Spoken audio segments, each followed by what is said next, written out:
बोलिए सदगुरुदेव भगवान की जय।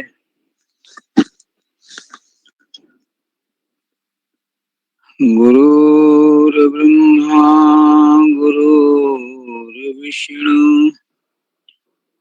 गुरुर्देवो महेश्वरा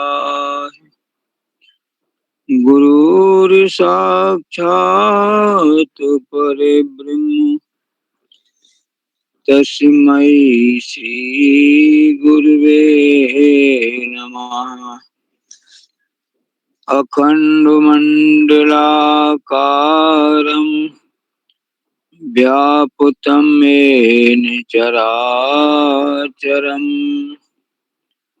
तत्पदं दर्शितं येन तस्मै श्रीगुरुवे नमः। व्यक्त अव्यक्त रूप से सर्व ठाव में विराजमान परमाराध्य सद्गुरुदेव प्रभु के पावन चरणों में कोटि कोटि नमन। सद्गुरु पद उत्तराधिकारी संश्री के चरणों में कोटि कोटि नमन। माता जी के चरणों में कोटि कोटि प्रणाम नमन। नामदेव जी महाराज के चरणों में कोटि कोटि नमन। आज के इस ब्रह्म मुहूर्त सत्संग में उपस्थित हमारे कानपुर संत समाज के व अन्य राज्यों से जुड़े हुए सभी सदगुरु के प्यारे प्यारे हंसों, वरिष्ठ गुरु भाई बहनों, हम सब एक ऐसे ज्ञान से जुड़े हुए हैं जिस ज्ञान का नाम है ब्रह्म विद्या, ब्रह्म ज्ञान। जिस ज्ञान के द्वारा, जिस साधन के द्वारा ब्रह्म की प्राप्ति होती है, ऐसी विद्या जो हमारे भारत की पुरातन सनातन प्राचीन विद्या है, हमारे ऋषि महर्षियों की, जो सभी घर परिवार बाल बच्चों में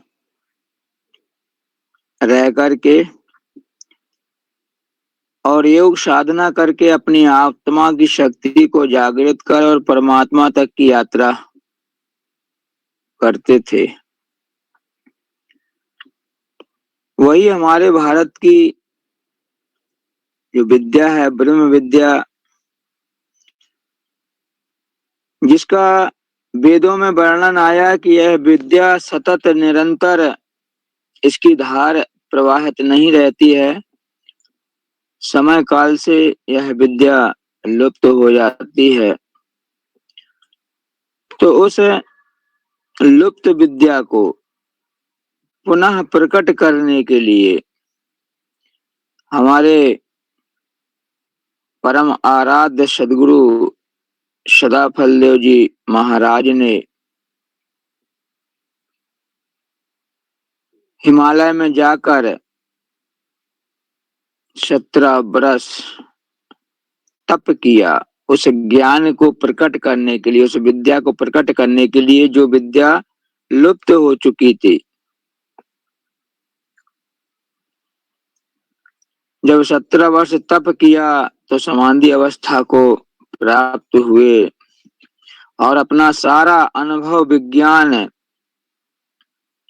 उन्होंने लिखा। एक वेद की रचना हुई जिसका नाम स्वरवेद है, जो हम संपूर्ण मानव मात्र के कल्याण के लिए कई युगों तक चलेगा। हम सबका परम सौभाग्य है कि आज हम सब उसी ज्ञान की धारा से जुड़े हुए हैं। इस मानव शरीर को प्राप्त करके असीम दया है, उस महाप्रभु की असीम कृपा है जो मानव शरीर प्राप्त करके और हमें उस ब्रह्मज्ञानी सदगुरु की शरणागति प्राप्त हुई है। यह जो हमारा मानव जीवन की आज की जो स्थिति है वह हम सबके सामने प्रत्यक्ष है। जीव इतने अज्ञान में, अंधकार में डूब गया है कि उसे पता ही नहीं है, अपने लक्ष्य को, अपने उद्देश्य को ही भूल गया है। मानव जीवन के इस शरीर जो से मिला है उसको ही भूल गया कि हमको करना क्या है, हम आए कहाँ से हैं, हमको जाना कहाँ है। और संसार के कार्यों में वह लगा हुआ है जो कार्य अनेकों जन्मों में उसने किए हैं।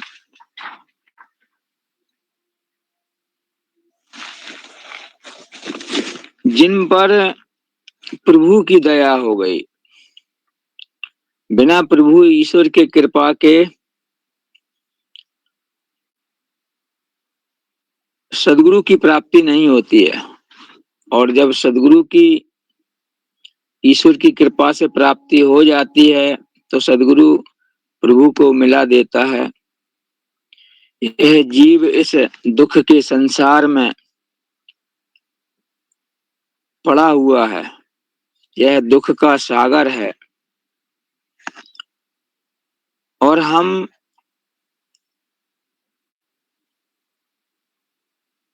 इस संसार में, यह कुआं रूपी संसार में यह जीव पड़ा हुआ है और उसमें सुख की आशा कर रहा है।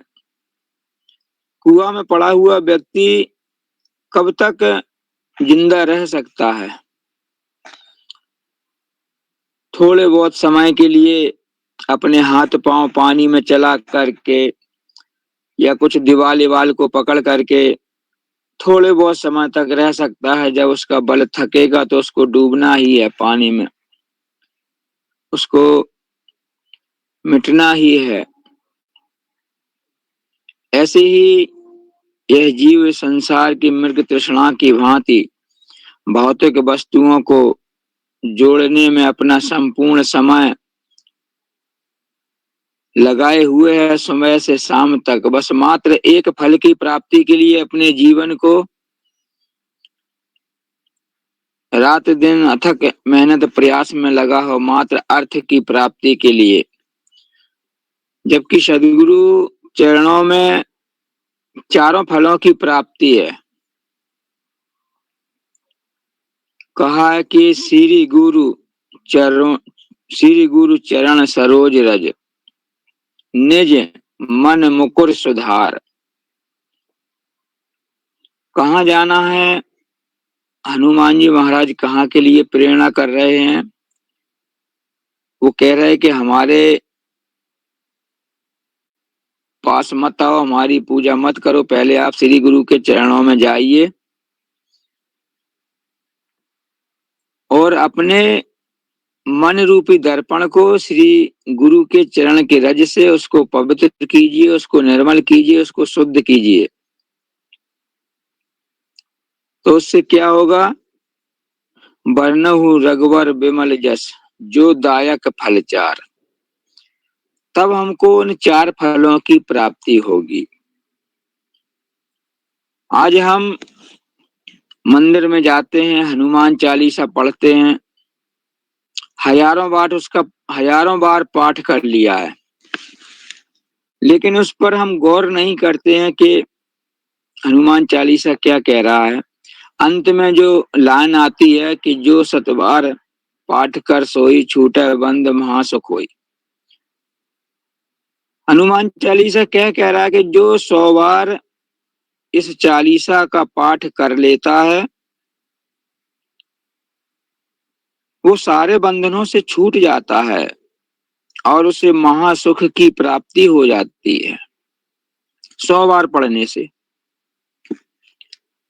महासुख होता है ईश्वर की प्राप्ति। और भी सुख बताए हैं। पहला सुख निरोगी काया, दूसरा सुख घर में हो माया, तीसरा सुख पुत्र आज्ञाकारी, चौथा सुख पतिव्रता नारी। और भी इस प्रकार से 7 सुख हैं। तो कुछ भी तो नहीं हो रहा है। हमारे अंदर का जो टेंशन है, जो क्रोध है, शरीर हमारा रोगी है, पुत्र कहना नहीं मान रहा है, पति पत्नी में समन्वय नहीं बन पा रहा है। लेकिन साहब हम लगे हुए हैं पाठ करने में 40 साल के, क्योंकि पहली लाइन तो छोड़ दी हमने। गुरु के चरणों में तो हम गए ही नहीं, गुरु के चरणों में हमको अनुराग तो हुआ ही नहीं है, गुरु के चरणों में हमको प्रीति हुई ही नहीं है। यह मन के ऊपर जो मल चढ़ा हुआ है वो तो हटा ही नहीं है। जब तक मन के ऊपर जो मल चढ़ा है, जब तक वो खत्म नहीं होगा, वो नष्ट नहीं होगा, तब तक भगवान राम कैसे मिल सकते हैं। एक सूत्र दे दिया भगवान राम ने कि निर्मल मन सोहि जन मोहि पावा, मोहि कपट छल छिद्र न भावा। अयोध्या वासियों से कह दिया कि मुझे वही प्राप्त कर सकता है जिसका मन निर्मल हो बंधु। तो मन को निर्मल करने का प्रयत्न चिंतन कोई नहीं करता है कि कौन सा मल चढ़ा हुआ है इस मन के ऊपर, कभी विचार ही नहीं करते हैं, कभी इस ओर देखते ही नहीं है अपने लक्ष्य को, प्रयोजन को, कि मैं कौन हूं, यह आत्मा कहाँ से आई है, यह कैसी है, इसका स्वरूप कैसा है, कहाँ रहती है, इस शरीर को छोड़ने के बाद यह कहाँ जाएगी। इस प्रकार का चिंतन करने का समय ही नहीं है किसी के पास। आज भौतिकता की चमक दमक में व्यक्ति खो गया है इस संसार में। जब जीवन में ईश्वर की कृपा हो और सत्संग मिले, संतों का संग मिले, कहा कि बिन हरि कृपा मिले नहीं संता, सत्संगति संस्कृत कर अंता। जब जीवन में सत्संग मिलेगा तब यह संस्कृत दुख जो जन्म मरण का जीव इस त्रिताप की अग्नि में जल रहा है, तब निवृत्ति मिलेगी, तब उससे छूटेगा।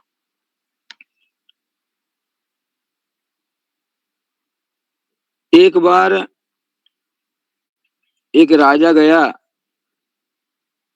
अपने मंत्रियों को लेकर के। उसने सोचा कि आज चलते हैं अपने बंदी गृह में, कारागृह में,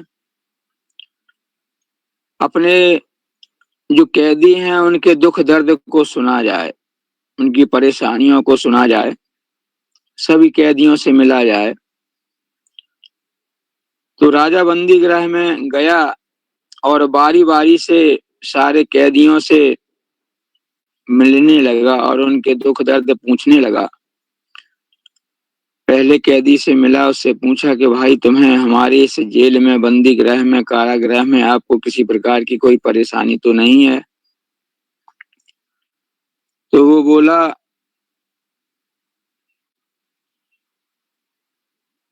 कि महाराज और तो मुझे कोई परेशानी नहीं है, बस थोड़ा सा यहाँ भोजन ठीक नहीं मिलता है, रोटी जली हुई सी मिलती है, सब्जी में पानी रहता है, थोड़ा अगर अच्छे भोजन की व्यवस्था कर दी जाए महाराज की अति कृपा होगी।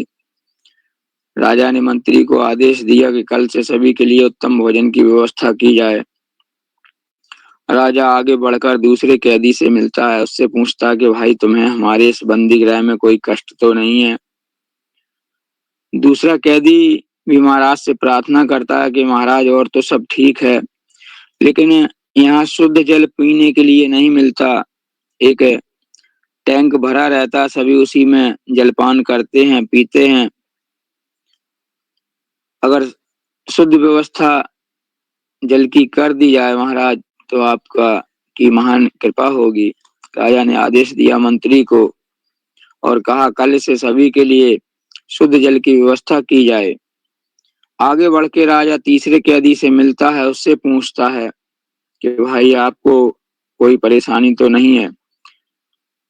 वो कैदी भी कहता है कि महाराज और तो सब ठीक है, सर्दियों में जो कपड़े ओढ़ने बिछाने के लिए मिलते हैं बहुत कमजोर रहते, जर्जर रहते हैं महाराज, उससे सर्दी दूर नहीं होती है। अगर कुछ कपड़ों की व्यवस्था बढ़िया की जाए तो अति उत्तम रहेगा। तो राजा ने उसकी इच्छा भी पूर्ति के लिए मंत्री को आदेश दे दिया कि सभी के लिए कपड़ों की व्यवस्था अच्छे से अच्छी की जाए। और आगे बढ़ा राजा, चौथे पे पहुंचा, उससे पूछा भाई तुम्हें क्या तकलीफ तो नहीं है हमारे इस बंदी गृह में। उसने कहा महाराज मुझे तो कोई तकलीफ नहीं है, सब अच्छा है, लेकिन हमारे जो बाल बच्चे हैं उनको खाने पीने की व्यवस्था नहीं है। अगर इन लोगों को खाने पीने की व्यवस्था कर दी जाए तो आपकी महान कृपा होगी। राजा ने मंत्री को आदेश दिया और उसके घर पर सारी व्यवस्था कर दी गई। सभी कैदियों से मिलकर के राजा जब बंदी गृह से बाहर निकलता है तो एक जोरदार ठहाका लगा के हंसता है, बहुत तेज हंसता है राजा। जब राजा बहुत तेज हंसा तो जो साथ में उनके सैनिक मंत्री लोग थे, मंत्री ने कहा कि महाराज आपके हंसने का क्या मैं कारण जान सकता हूँ। तो राजा बोला कि हाँ, मैं हंस रहा हूँ इन सारे कैदियों की मूर्खता पर। मुझे हंसी आ रही है कि जितने भी ये कैदियों से मैं मिला हूं उनकी मूर्खता पर मुझे हंसी आ रही है कि एक भी कैदी इसमें से ऐसा नहीं मिला मुझे कि जिसने ये कहा हो कि महाराज मुझे तो इस बंदी गृह से ही आजाद कर दीजिए, मुझे इस बंदी गृह में ही कष्ट है, आप मुझे इससे छुटकारा दे दीजिए। तो बंधुओं, यही दशा संसार की है। इस संसार रूपी जेल में यह जीव पड़ा हुआ है और क्या मांग रहा है, हमारे पुत्र की नौकरी लग जाए, हे प्रभु हमारा यह कष्ट या दुख है या बीमारी ठीक हो जाए, हमारे घर में धन आ जाए, हमारा काम धंधा रोजी रोजगार नहीं चल रहा है प्रभु हमारा काम धंधा चलने लगे। संसार ही तो हम मांग रहे हैं। मुक्ति और भक्ति या इस जन्म मरण के दुख से छूटने के लिए प्रभु से कौन प्रार्थना करता है। बिरले लोग ही, कोई हजारों में खोजा जाए तो एक निकलता है। कहा कि नर सहस्र में सुनहु त्रिपुरारी, को एक होए धर्म व्रतधारी। तो हम सब पर तो उस प्रभु की महान कृपा है, महान दया है। हम सब पूर्व जन्मों में कुछ अच्छे कर्म करके आए हैं, पुण्य की पूंजी अच्छी है, कुछ भक्ति भजन पूजन साधना दान किया था, इसीलिए हम सब इतने अच्छे कुल खानदान में आकर के जन्म लिया है हम सब ने। अगर नहीं किया होता तो एक राजा के यहाँ जीव जन्म लेता है, एक गरीब के यहाँ जन्म लेता है। नहीं, हमने कुछ करके आए हैं, कुछ पूंजी कमा के आए हैं, शरीर से भी स्वस्थ हैं, शरीर भी हमारा विकलांग नहीं है। हम देखते हैं कितने विकलांगों को स्टेशनों पर बस स्टैंडों पर विकलांगों को भीख मांगते हुए, कुछ देखते हैं हम गूंगे और बहरे लोगों को, क्योंकि परमात्मा कर्मों का अध्यक्ष है, उसने सजा दे दी है। वाणी का दुरुपयोग किया था, कानों का दुरुपयोग किया था, उसने गूंगा और बहरा बना दिया। कोई भी ऐसी शक्ति नहीं है, कोई भी ऐसा डॉक्टर नहीं है पृथ्वी पर जो उसको बुला दे और सुना दे। ईश्वर की सजा है। तो जो धन हम कमा के आए हैं उस धन को बैठ करके खर्च ना करें, आगे के लिए भी कुछ कमा लें। कम से कम इतना ही कमा लें कि ब्याज ना मिले तो हमारा मूलधन तो बचा रहे। कम से कम मनुष्य के मनुष्य में ही हम दोबारा पहुंच जाएं। इतना ही हम करते चलें। आलस आलस में एक एक श्वास हम काल के गाल में समाते जा रहे हैं, हमको पता ही नहीं है। आज करेंगे, कल करेंगे, अब ये काम है, अब इस काम से निपट जाए, उसके बाद तो बस भजन ही भजन करना है। ऐसे ही मन बहला फुसला करके समय पास कर रहा है। सुबेरे ब्रह्म मुहूर्त में नहीं उठ रहे हैं साधना भजन के लिए, काम में इतनी व्यस्तता है कि शाम सुबह भी नहीं बैठ पा रहे हैं। मात्र सदगुरु के ज्ञान से जुड़ गए हैं, हाथ जोड़ लिए, अगरबत्ती घुमा दिए। इन सब से काम चलने वाला नहीं है, यह सब मन की चाल है। कहा कि मन की चाल अनेक हैं, कुटिल कुढंग को भाव, लखत भेद सब संत हैं, धोखे में मत आओ। तो बंधुओं, यह जीवन अमूल्य है, देव दुर्लभ है। समय का थोड़ा बता देना गुरु बहन, कितने समय तक है या हो गया हो समय तो वैसा बता दें। जी समय हो चुका है। जी जी जी। तो मैं सदगुरु चरणों में प्रार्थना करता हूँ कि आप सबके जीवन में अमन चैन सुख शांति रहे, आप सबका आध्यात्मिक और भौतिक विकास हो। जो भी इस ऑनलाइन सत्संग में जुड़े हुए हैं